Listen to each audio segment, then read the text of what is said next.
সাহাবায়ে কেরামদেরকে আদেশ দিয়ে দিলেন তোমরা হিজরত করো। ও মুসলমান, সাহাবায়ে কেরাম যখন হিজরত করা শুরু করে দিলেন, হযরতে সিদ্দিক আকবর রাদিয়াল্লাহু তাআলা আনহু আল্লাহর পয়গম্বরকে বলেন, পয়গম্বর আমি কি হিজরত করব? আমি কি হিজরত করব?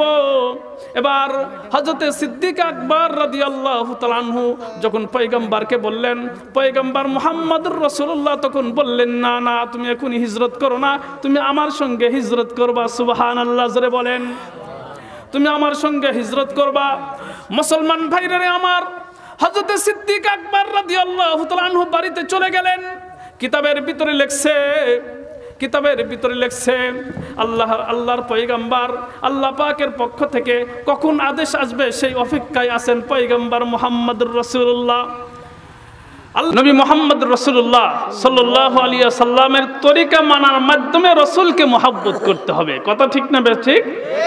রাসূল সাল্লাল্লাহু আলাইহি ওয়াসাল্লামের তরিকা বাদ দিয়ে, রাসূলের আখলাক তরিকা বাদ দিয়ে আমি যতই মহব্বত দেখাই না কেন, এই মহব্বত কোনোই কাজে আসবে না যতক্ষণ পর্যন্ত নবী মুহাম্মদ রাসূলুল্লাহ তরিকা, নবী মুহাম্মদ রাসূলুল্লাহর আদর্শ যেমন আমাদেরকে শিক্ষা দিয়ে গেছেন, এই শিক্ষা, এই আদর্শ যতক্ষণ পর্যন্ত আমরা না মানব অতক্ষণ পর্যন্ত জান্নাতীওয়ালা হতে পারবো না। কথা ঠিক না বেঠি? সম্মানিত উপস্থিতি, কি কথা বলতেছি? আবু তালেব মুহাম্মদুর রাসূলুল্লাহকে নিজের জানের চাইতেও বেশি ভালোবাসছে, তাই না? নিজের জানের চাইতেও বেশি ভালোবাসছে। এরপরেও আবু তালেব জান্নাতি না। মৃত্যুর সময় মুহাম্মদুর রাসূলুল্লাহ শিয়রে বসে চাচাকে ডেকে বললেন, চাচা একটাবার শুধু কালিমা পড়েন, একটাবার কালিমা পড়েন, আমি আপনাকে সুপারিশ করে আল্লাহর জান্নাতে নিয়ে যাব। সুবহানাল্লাহ, জোরে বলেন, আপনাকে সুপারিশ করে। এই আবু তালেব মুহাম্মদুর রাসূলুল্লাহকে মৃত্যুর সময় বলল যে, মুহাম্মদ দেখো, আমি তো সারা জীবন আমি কালিমা পড়ি নাই, এখন যদি আমি কালিমা পড়ি, এখন যদি আমি একত্ববাদের স্বীকার করি, তাহলে আমার নেতারা, আমার গোত্রের লোকেরা আমাকে ধিক্কার দিবে, বলবে যে আবু তালেব মরার সময় তার ভাতিজার জন্ম গ্রহণ করছে, ভাতিজা আমাকে ধিক্কার দিবে, এই ধিক্কার আমি সহ্য করতে পারবো না। অতএব আমি যেমনি আছি এমনিই থাকি। আমি জানি তোমাকে যদি আমি, তোমার উপর যদি কালিমা না পড়ি, একত্ববাদকে আমি যদি স্বীকার না করি, তাহলে অনন্তকালের জাহান্নামের আগুনের ভিতর আমাকে জ্বলতে হবে, এ কথা আমি মানি। কে বলতেছে? আবু তালেব বলতেছে। আবু তালেব বলতেছে, মুহাম্মদ রাসূলুল্লাহ আমি মানি, তবে আমি কালিমা এখন পড়ব না, কালিমা এখন পড়ব না। মুহাম্মদুর রাসূলুল্লাহ সাল্লাল্লাহু আলাইহি ওয়াসাল্লামের চাচা যখন এই কথাগুলো বলল, কিতাবের ভিতরে লেখছে মুহাম্মদুর রাসূলুল্লাহ চোখ থেকে পানিগুলো টস টস করে জমিনের ভিতরে পড়ে। মুসলমান যে আবু তালেব মুহাম্মদুর রাসূলুল্লাহকে নিজের জানের চাইতেও বেশি ভালোবাসছে, নিজের জানের চাইতেও বেশি ভালোবাসলো, এই আবু তালেব জাহান্নামে চলে যাচ্ছে। মুহাম্মদুর রাসূলুল্লাহর অন্তর বড় কষ্টের ভিতরে আছে।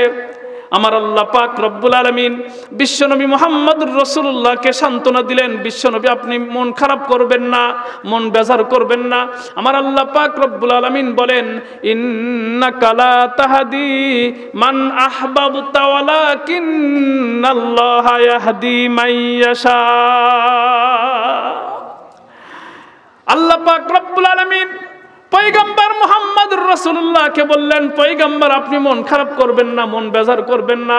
আপনি যারে ভালোবাসবেন, যারে মহব্বত করবেন, আপনি তারে হেদায়েত দিতে পারবেন না। কথা ঠিক না বেঠিক? হেদায়েতের মালিক কে? জোরে বলেন, হেদায়েতের মালিক কে?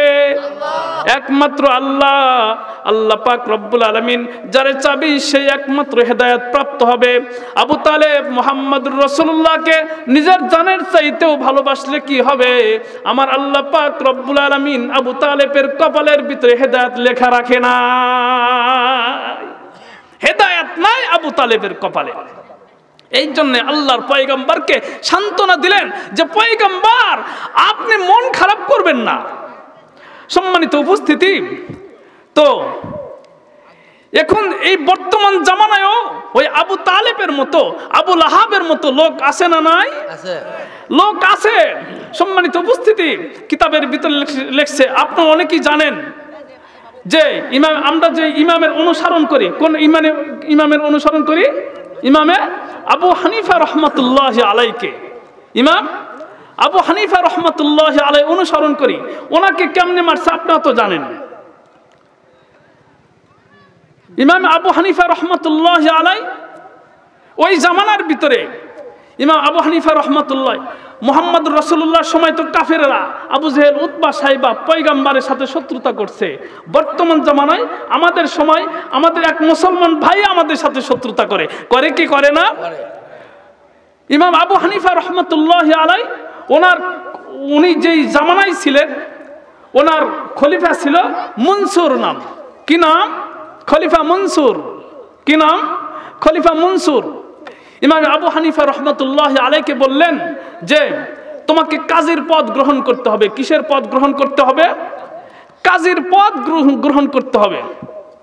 ইমাম আবু হানিফা রহমতুল্লাহ আলাই চিন্তা করলেন, আমি যদি কাজীর পদ গ্রহণ করি তাহলে খলিফা মনসুর যেই কথা বলবে, যে আদেশ দিবে, আমাকে অবশ্যই মেনে চলতে হবে। কথা ঠিক না ঠিক?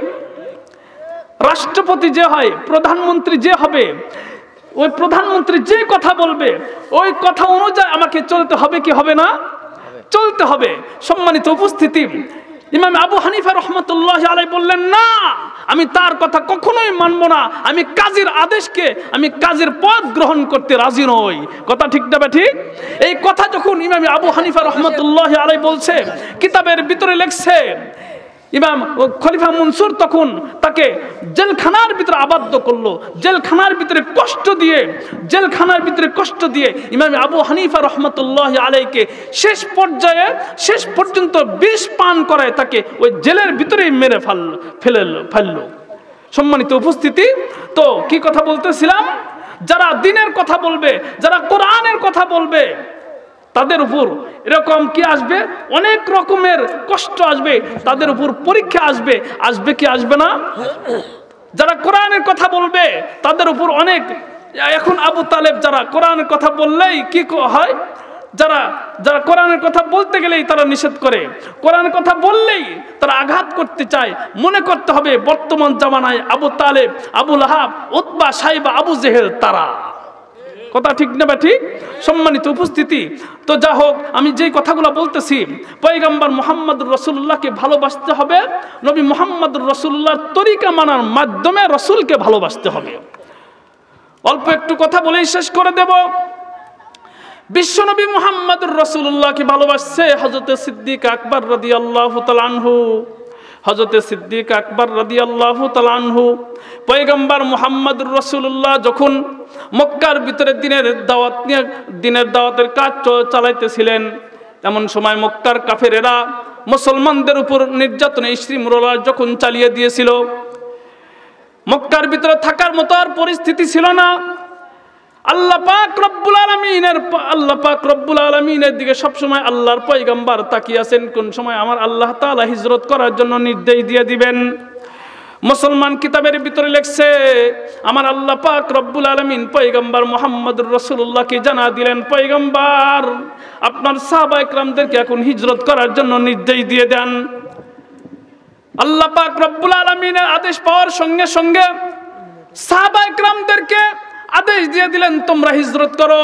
ও মুসলমান, সাহাবায়ে কেরাম যখন হিজরত করা শুরু করে দিলেন, হযরতে সিদ্দিক আকবর রাদিয়াল্লাহু তাআলা আনহু আল্লাহর পয়গম্বরকে বলেন, পয়গম্বর আমি কি হিজরত করব?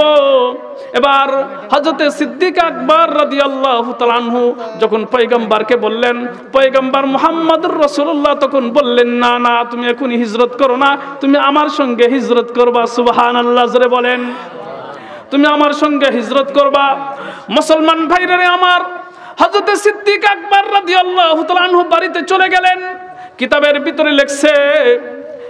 ভিতরে লেখছে আল্লাহর পয়গম্বর আল্লাহ পাকের পক্ষ থেকে কখন আদেশ আসবে সেই অপেক্ষায় আছেন পয়গম্বর মুহাম্মদুর রাসূলুল্লাহ। আল্লাহর পয়গম্বর অপেক্ষায় আছেন। সাহাবায়ে কেরাম যখন অল্প অল্প করে যখন মক্কা থেকে মদিনাতে হিজরত করে চলে গেলেন, এমন সময় একদিন আল্লাহর পয়গম্বর মক্কার ভিতরে আবু জেহেল, উতবা, সাইবা তারা পরামর্শ করে একদিন ডিক্লারেশন দিয়ে দিল, মুহাম্মদুর রাসূলুল্লাহর মাথা যে ব্যক্তি আনতে পারবে তাকে 100 উট পুরস্কার দেওয়া হবে। নাউজুবিল্লাহ, জোরে বলেন। মুসলমান ভাইরা আমার, এই কথা আমার আল্লাহ পাক রব্বুল আলামিন জানেন কি জানে না?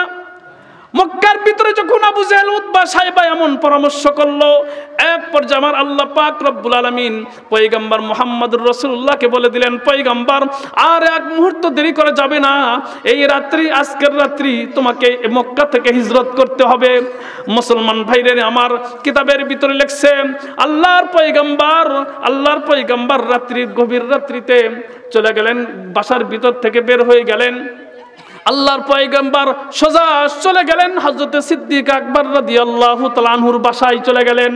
হযরতে সিদ্দিক আকবর রাদিয়াল্লাহু তাআলা আনহুর বাসায় যে আস্তে করে হযরত আবু বকর সিদ্দিক একটু আওয়াজ দিলেন, সঙ্গে সঙ্গে লাব্বাইকা ইয়া রাসূলুল্লাহ বলে দরজা খুলে দিলেন।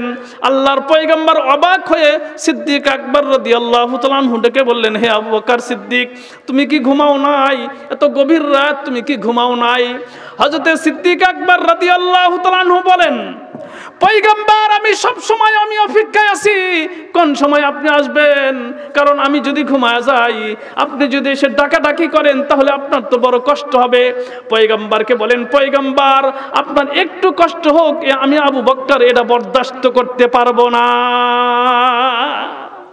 হযরতে সিদ্দিক আকবর রাদিয়াল্লাহু তাআলা আনহু পয়গম্বরকে কি বলেন যে, পয়গম্বর আমাকে এসে বারবার ডাকাডাকি করবেন, এই কারণে আপনি একটু কষ্ট পাবেন, কারণ মক্কার কাফের বেঈমানরা সব সময় প্রতিটি মুহূর্ত আপনাকে মারার জন্য অপেক্ষায় আছে। আমাকে যদি বারবার ডাকাডাকি করেন, তারা যদি এসে খবর পায়, তারা যদি সংবাদ পায়, তাহলে আপনাকে তো কষ্ট দিবে। এই এতটুকু কষ্ট আমি আবু বকর সিদ্দিক সহ্য করতে পারবো না। সুবহানাল্লাহ জোরে বলেন। সম্মানিত উপস্থিতি, এটা হলো হযরত সিদ্দিক আকবরের ভালোবাসা ছিল। হযরত সিদ্দিক আকবর রাদিয়াল্লাহু তাআলা আনহু পয়গম্বর মুহাম্মদুর রাসূলুল্লাহ সাল্লাল্লাহু আলাইহি ওয়াসাল্লামের তরিকা মারার মাধ্যমে রাসূলকে মুহাব্বত করেছেন। কে জোরে বলেন? হযরত সিদ্দিক আকবর রাদিয়াল্লাহু তাআলা আনহু। আমরাও যেন মুহাম্মদুর রাসূলুল্লাহর তরিকা মানার মাধ্যমে রাসূলকে মুহাব্বত করি। কথা ঠিক না ঠিক?